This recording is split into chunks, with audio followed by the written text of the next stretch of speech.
Yo, good morning mga kuys, what's up? Bale, pupunta tayo ngayon sa Caloocan.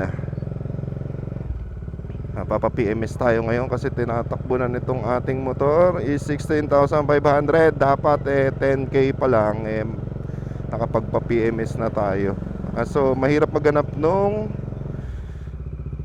nagto-throttle body cleaning kasi yung iba wala sila nung tawag dun, pang-calibrate nung ECU. Yung iba hindi daw pwedeng mag-throttle body cleaning nang hindi na da-diagnose. Wala silang diagnostic tool. Ito, nakakita tayo sa Caloocan. Nakakita tayo sa Caloocan na pwede natin pagpa-PMS. Yan, naka-schedule tayo na 8 a.m. 7:20 na. Well, malapit lang naman sa amin ang Caloocan from Bulacan. NLEX na lang tayo. Kaya tara, samahan nyo ako.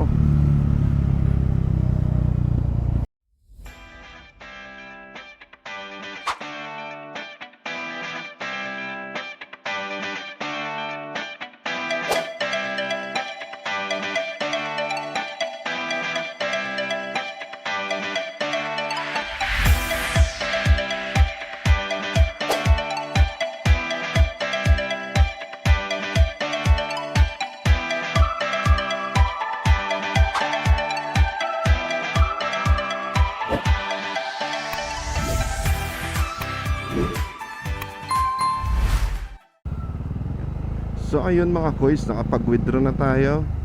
Siyempre kailangan natin ng cash. Wala akong baong cash eh. So yung pag-usapan natin, kamusta nga ba? Lubak. Kamusta nga ba ang Dominar 400 UG sa daily use? Ayan. Tsaka yung gastos niya sa PMS. So tong Dominar 400 UG, para ka lang din naka-underbone. Kasi ang ano nito pag nag-change oil ako 1.5 liters or 1.4 liters lang ng langis. Tsaka ako pag nag-change oil ako every 1,000 kilometers. Siguro nakasanayan ko na rin. Mas gusto ko yun kasi sabihin na ibang gastos mo naman, pwede naman 3,000.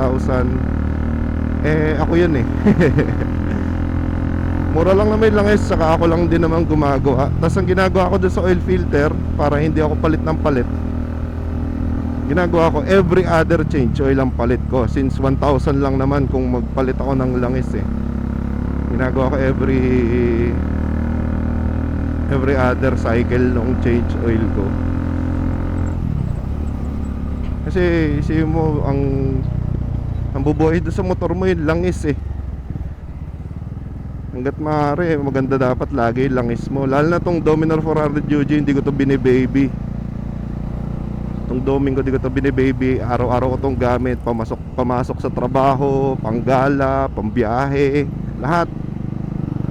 Kahit may bibili lang sa palengke, ito gamit ko kasi napakatipid niya sa gas. Sobrang tipid sa gas. So yung mga nagbabalak kumuha ng Dominar 400 UG dyan, na sinasabing maraming issue, ay simula nung kinuha ko to hanggang ngayon, wala ako naging issue. Maliban syempre sa mga normal na wear and tear, preno, di ba? Gulong di pa ako nagpapalit. Ito pa rin stock tire, makapit yung stock tire niya para sa akin Ako sa iba, yung iba nadudulasan daw Kasi guys, kung titignan nyo sa page, iba kasi nagsasabi sirain daw yung Dominar 400 UG. Guys, kung titignan nyo sa page kasi, yung mga Facebook groups na yan, ginawa yan para sa mga Dominar 400 na users, na if ever may cases na sira, yan, na-share nila doon. Tapos napagtutulong-tulungan yung mga naka-experience na kung paano buuin, mga DIY. Yun, kaya ginawa yung page na yun. Kaya normal na makakita kayo doon na sabihin nyo maraming nagiging sira yung Dominar. Kasi nga titingin sa page. Pero sa akin personally, sa experience ko, wala naman akong naging issue sa kanya. Pasok na tayo dito sa NLEX. Tsaka guys, itong Dominar 400 UG, Version 1 to guys Hindi ito yung bago na version 2. May lumabas kasi version 2, mas maganda yun, pero save lang naman lahat. Aesthetics lang yun na bago. Pero madaming upgrades. Maganda yung side pannier, yung crash guard, yung lalagyan ng top box. Maganda yung ano niya. Tsaka yung belly pan pala. Oo, mas maganda yung belly pan nun, mas astig. Parang mas touring talaga.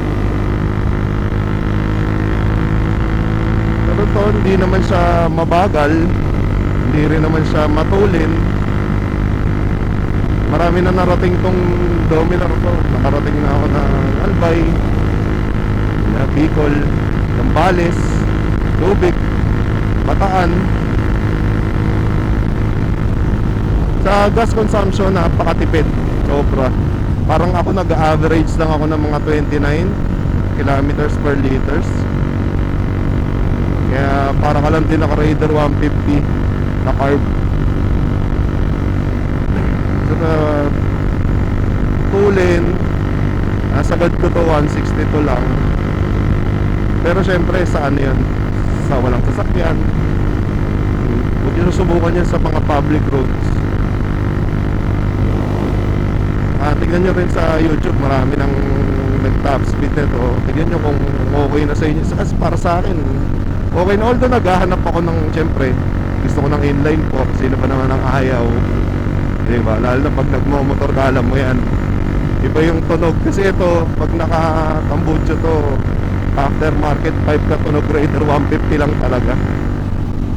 Kasi syempre single cylinder, isa lang piston, pero tatlo yung spark plug. Diba? Kakaiba. So pinagpipilihan ko talaga dati is NK400 tsaka to. Siyempre kasama rin naman yung Z400. Kaso hindi kaya ng budget tsaka first bike ko na expressway legal 400cc. Actually hindi nga siya 400, 373 lang. Pero hindi naman ako nagsisi nung nabili ko siya. Sulit naman kasi noon na nga gamit ko lang dito talaga pambiyahe lang Kasi yung motor kong isa, yung Motorstar na Z200, galing ako doon sa Motorstar, yak, China brand. Pero guys, hindi pa ako tinirik nun. Nabiyahe ko yun, para ako nag-endurance mag-isa, 1,552 kilometers. Wala ako naging sira kahit flat. Syempre yung branding na, yung tibay ng motor, wala naman din kasi sa brand Nasa paano kung gaano mo siya gagamitin. Nailusong ko na rin sa bahayon na hindi naman ako tinirik. Napakatibay nung motor na yun. Siyempre nasa tamang maintenance din.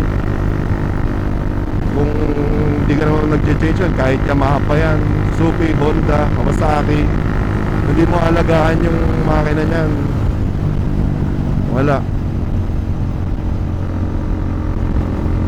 Hindi mo alagaan sa change oil. Pag may naramdaman ka, gagawan ng paraan. Huwag ganun guys. Pag may nararamdaman kayo sa motor, kailangan palitan nyo yung pyesa. Huwag nyo pagagawa ng paraan. Kasi mandadamay at mandadamay yun ng mandadamay ng sira. Kaya hanggat maaari, kung ano yung nasirang pyesa, palitan nyo. Gaya na to, dito minsan may nagiging issue to na naglo-low pressure, low pressure siya, low oil pressure. Sabi nila baka daw naglolo ko lang yung sensor. Kasi pagka na-detect niya yun at nag-check engine siya, ito ko lang, off ko yung motor. Pagka-on ko, wala na uli. Pero meron akong dala ngayon na oil pressure sensor. If ever na mapacheck natin doon, kung at sabihing palidi na talaga, palitan natin. Kaya kung hindi pa, may pamalit ako. Madali lang naman siya palitan, pwede niya i-DIY. Pero since PPMS nga to, babaklasin din naman yung tanke, mas mainam, pasilip na rin natin sa kanila. So plano ko dito gawin FI cleaning, nga papalinisan yung throttle body, pacheck natin mga spark plug. Kasi by December marami tayong magiging biyahe. Ano pa ba nagustuhan ko dito sa Dominar 400? Yung issue nila, vibration. Paano ba explain? Galing kasi ako sa lower displacement na naka single overhead cams. Mabibrate din kasi yun ma-vibrate na hindi naman darating sa punto na nakakailang. Pero may time na pag mali yung seat position mo, nakakamanhid talaga ng kamay. So ang solusyon dyan, pwede kang bumili ng gloves na mas makapal, o yung iba nagpapalit ng handlebar riser, tinataas nila yung handlebar. Ako hindi eh, stuck lang talaga. Ayoko kasi mawala yung kumpiyansa ko dun sa motor. Tsaka ewan ko, sabi nila hindi naman daw nakakasira nung stability nung ano, mas gaganda pa nga daw yung handling. Kanya-kanyang paniniwala yan eh. Ako, okay na ako dito, na-enjoy ko siya. Nagpalit lang ako ng crash guard. Nagpalit lang ako na, ayun, naglagay ako ng lalagyan ng box. Kasi napaka-importante sa akin ng box natin. Tapos saddle carrier, meron na rin tayong saddle. Pero hindi pa ako nagkakabit ng saddle kasi unang-una yung presyo, napakamahal ng hard plastic, lalo yung aluminum alloy.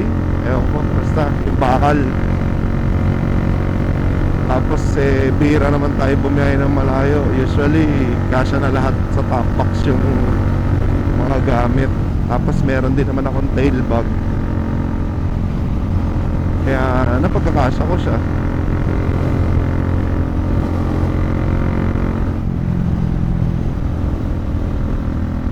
Ano ba? Tipid sa gas, mababa ang maintenance, available ang parts. Yan. Sa Shopee meron yung Berting cycle parts yata yun. Yan, sa kanya ako nakakuha ng pyesa ng Dominar 400 UG. Oil filter, air filter, meron sa kanya. Mga tornilyo, ayan, nabalian na, lost threadan na ako nung tornilyo dun sa crash guard. Pinagkakapitan, meron sila nun. Simo ultimo tornilyo meron. Yun lang talaga. Kung mahilig ka mag DIY, marami ka makukuha pyesa. Pero kagaya nga nito, FI cleaning, mahirap pumanap, lalo na sa Bulacan ako. So talagang luluwas ka. Ayan, liligo na tayo dito sa Mindanao. Tingin ko dito tayo sa may ano eh, North Harbor Link. Ewan ko, Waze kasi itong gamit ko eh. Mas maganda yung ano eh, yung Google Maps. Mas detailed siya. O masanay lang ako gamitin yun. Pwede tayo sa NLEX sa Harbor Link para doon na tayo lalabas sa Port of Manila. Dito tayo sa Port of Manila para labas natin doon na sa Caloocan. Galing nga nito eh, hindi ka naiikot pa ng Reparo. Dati kasi ang daan sa may Reparo sa Libis, mapupunta ka Malabon o kaya magpapalintawak exit ka. Ito, nagawa nila to, diba? Exit ka ng Karuhatan, exit ka ng Manila. Kasi parang alam ko, labas na rin to ng Espanya. Kaya napakasarap na magmotor ngayon, no? Lalo na ganyan, no? Tama naman, solong-solo mo yung sasakyan. Ay, solong-solo mo yung daan. Ganda ng view dito, oh. Nasa taas ka. Na yung bahay, no? Grabe, dikit-dikit sila. Parang hindi ako nagkakamali, parang ano yan eh, Malabon or Caloocan. Pero nakalala mong sa Malabon. Yeah, pwedeng kumana ng naka-stop.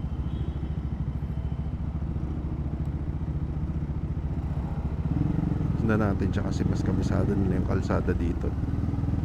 Yan, wala naman nakalagay na ano eh, no right turn on red signal.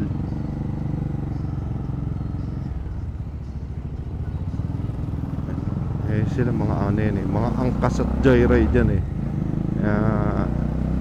Mas kabisado nila ang daan dito. So yung 1 kilometers na lang, 4 minutes, andun na tayo sa shop ng ating pagpapagawaan at pagpa-PPMSan. Sana wala pang waiting para mauna tayo sa siservisan. Tsaka guys, mas masarap yung nauuna. Kasi mga mekaniko, syempre tao din naman, napapagod din yan. Kaya mas maganda ikaw yung una, ikaw yung unang magagawan nila, di ba? At least syempre ganado pa, hindi pa yung pagod. Uy, batang pasabay. Batang pasabay. Alam mo nang stop. Seconds lang yan eh. Sabi nga nung leadman ko dati, seconds lang yan. Hintayin mo na. Sa mas maabala ka na matagal.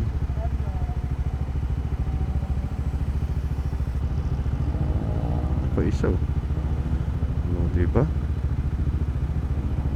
Oh. Galing, diba? Huh? Galing, diba? Pa isa. Wala pang helmet. Pa isa. Uso pala talaga rito yun. So huwag na natin sila gayahin. Yung alam nating maling ginagawa sa kalsada, huwag na nating gayahin.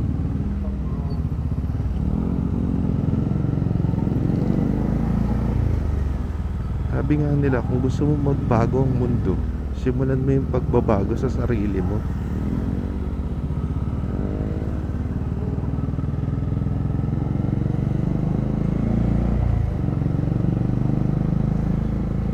Malapit na tayo sa ating destinasyon.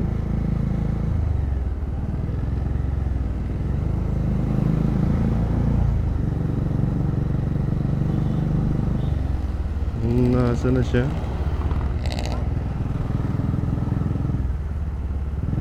Konting kembot na lang. Yung nilalaw, naka-short lang. Nasaan siya? Nasaan siya? Bakit wala? Nasaan siya? Ayun.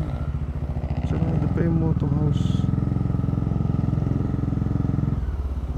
Sabi nila bukas daw sila ng 8 AM. Ayan sila guys, moto house. So yun, update ko kayo pagka open na sila. So ayun nga mga kuys, dahil nagkamali ako ng basa, akala ko 8 AM yung chat sa akin, yung pala 9 AM pa sila open.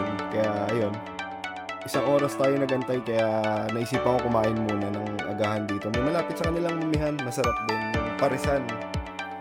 Tapos ayun, pagkatapos ko nga kumain, sakto bukas na rin naman sila.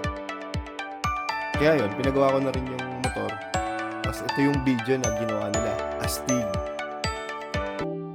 Dominar, 400, heavy PMS done, change oil by, Totachi 10W, 40, fully synthetic, replace spark plug by Q, Tech, performance, repulse oil pressure sensor.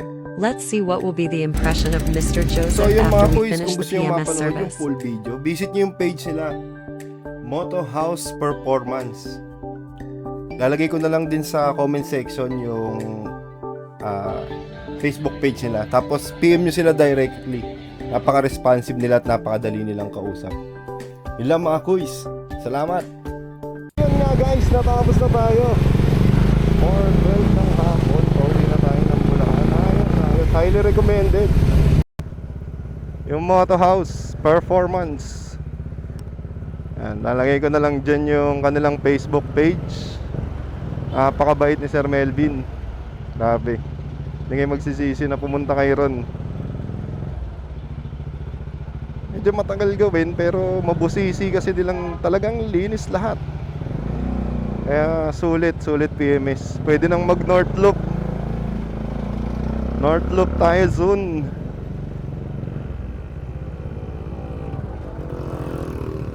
Maganda yung yung langis na gamit namin. Mas nag-less yung vibration, tumahimik yung makina ko.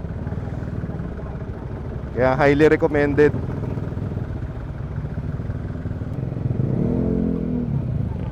Maraming tips and tricks na ituturo sa'yo. Kaya yung oras, kahit matagal yung PMS, malilibang ka. Kasi marami ituturo sa si sir. Hindi lang basta nagpagawa ka, hindi sila madamot sa kaalaman. Parang bago yung motor, mas responsive. Actually marami na ako napagtanungan ng gumagawa ng motor. Kaso yun nga, hirap sila sa wala daw silang diagnostic tool. Kaya ayun, nung tinanong ko siya, kompleto sila guys. Kahit BMW meron. Kompleto sila sa gamit. So yun nga mga guys, sa mga kapatid nating naka-Dominar, yan, PM nyo lang yung page nila. Tsaka mas maganda guys, magpupunta kayo umaga, kasi para mas masilip nilang maigi yung motor nyo. Tsaka para kayo yung una. Guys, yung mga galing sa North, pwede kayo pumunta rito. Napakadali, paglabas nyo lang ng North Harbor Link, siguro mga 5 to 10 minutes nasa shop na kayo. Wala pang gaanong traffic. Yung mga nasa south ganun din, mas madali. Pag skyway nyo, diretso na rin kayo ng North Harbor Link. Yan. Tapos pag exit nyo, malapit na dun sa exit, kaya mas convenient puntahan. Ayan guys, so kita nyo from doon, na traffic lang tayo sa posisyon eh. Tapos ito, ano na to, NLEX na to. Ito yung segment na nung North Harbor Link.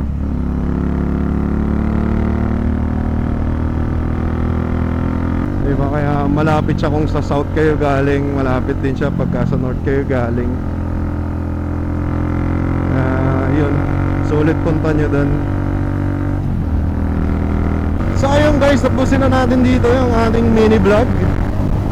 Ayan. Sa mga hindi pa nakasubscribe, please like, share, follow, and subscribe.